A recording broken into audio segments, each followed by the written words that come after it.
खबर पंजाब से जिसने विवाद पैदा कर दिया है। पंजाब के जेल मंत्री हरजोत सिंह बैंस ने बड़ा खुलासा किया। जेल मंत्री ने गैंगस्टर मुख्तार अंसारी को लेकर क्या खुलासा किया, सुनिए। हरजोत जी, ये बताइए कि आखिर सदन में आपने कहा कि मुख्तार अंसारी को किस तरह पिछली जो कांग्रेस सरकार थी उसमें वीआईपी ट्रीटमेंट दिया जिसमें करोड़ों का खर्च हुआ। क्या पूरा वाकया और क्या क्या चीज़ें आपको मिली हैं इसमें? मेरे पास एक फ़ाइल है। सबसे पहले उस फाइल में लिखा था कि एक दुष्यंत दावे सीनियर एडवोकेट हैं कि उनका कोई बिल पेंडिंग पड़ा है और पंजाब सरकार बोलती है कि उनको 4,40,000 देना और उनकी तरफ से वो 45 और 55 लाख के बीच बिल आया हुआ है। तो मैंने कहा ये पता तो करूँ ये कौन सा केस है जिसमें हमारे जेल डिपार्टमेंट ने एक इतने, क्योंकि दुष्यंत दवे एक बहुत सीनियर एडवोकेट है, मैं उनको फॉलो करता हूँ, कि उनके जैसे सीनियर एडवोकेट को हमें पंजाब सरकार को हायर करना पड़ा, एंगेज करना पड़ा।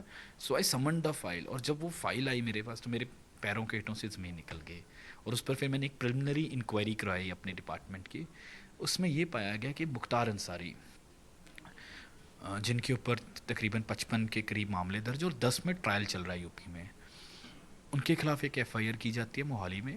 ठीक है, एक्सटॉर्शन की वो एफआईआर है। ठीक है, हो सकता है कि वो सच में एक्सटॉर्शन हुआ हो और उनको प्रोडक्शन वारंट पर रोपड़ लाया जाता है। पहले मोहाली पेश किया जाता है, रोपड़ जेल में रखा जाता है। यहाँ तक सब ठीक है। अब इसके बाद क्या शुरू होता है वो बहुत शॉकिंग है, वो बहुत शॉकिंग है। उस एफआईआर में कोई कार्रवाई नहीं होती, उस एफआईआर में पुलिस चालान नहीं पेश करती, और जब पुलिस चालान नहीं पेश करती तो मुख्तार अंसारी के पास 90 दिन में के बाद अपने आप जमानत लेने का हक था कि वो 90 दिन बाद अपने आप जमानत ले सकते थे। उन्होंने जमानत नहीं ली।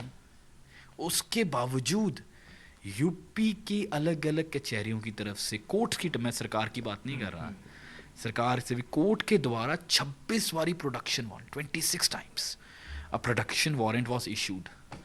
इवन देन रोपड़ जेल से उसको शिफ्ट नहीं किया गया जेल डिपार्टमेंट की तरफ से, और ये साइड करते गए कि उनकी सेहत ठीक नहीं है। जब वहाँ से लाए तब सेहत ठीक थी, 26 बार ये नहीं हुआ।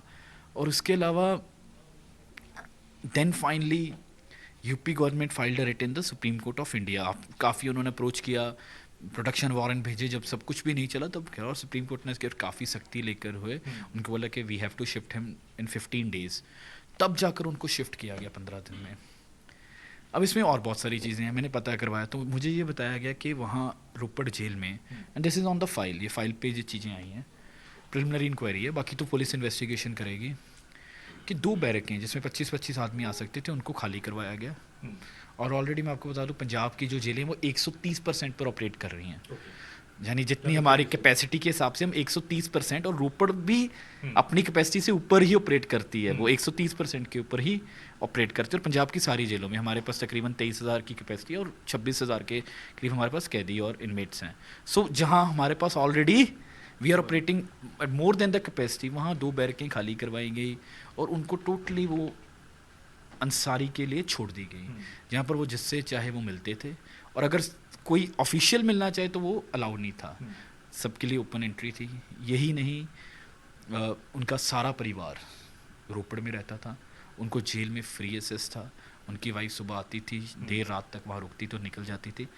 इसके ऊपर मुझसे पूछा गया कि सबूत क्या है। पहली बात तो मैं बता दूं, कोई क्राइम की जब आप समझ लीजिए, सारा मसला समझ लीजिए, ये सब कुछ उनको यहाँ लाने के लिए किया गया। एक फेक एफआईआर की गई, उस एफआईआर पर यहीं से साबित हो जाता है कि दाल में बहुत कुछ काला है। और ये यूपी पुलिस की ही इंटेलिजेंस एक रिपोर्ट है, एक न्यूज़पेपर ने साइट किया है इसमें, और there is an IB report also.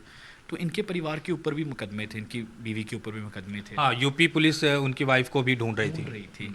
तो उनको पाया गया कि वो भी रोपड़ में शेल्टर्ड की गई थी। अच्छा, वो भी रोपड़ में शेल्टर्ड की गई थी। इनके ब्रदर इन लॉ, इनके बच्चे, ये सब लोग रोपड़ से ही ऑपरेट कर रहे थे, और रोपड़ जेल एक तरह मुख्तार अंसारी का हेडक्वार्टर बन गया था। मुख्तार अंसारी की अगर केस की बात करें तो ये सुनिश्चित कर रहे हैं आप लोग कि जो भी इसमें लोग होंगे, चाहे बड़े हों चाहे छोटे हों, उनको सलाखों के पीछे पहुंचाएंगे और इस पूरे मामले को बाहर लाएंगे। डेफिनेटली जी, बहुत सीरियस मसला, इस पर कार्रवाई करेंगे।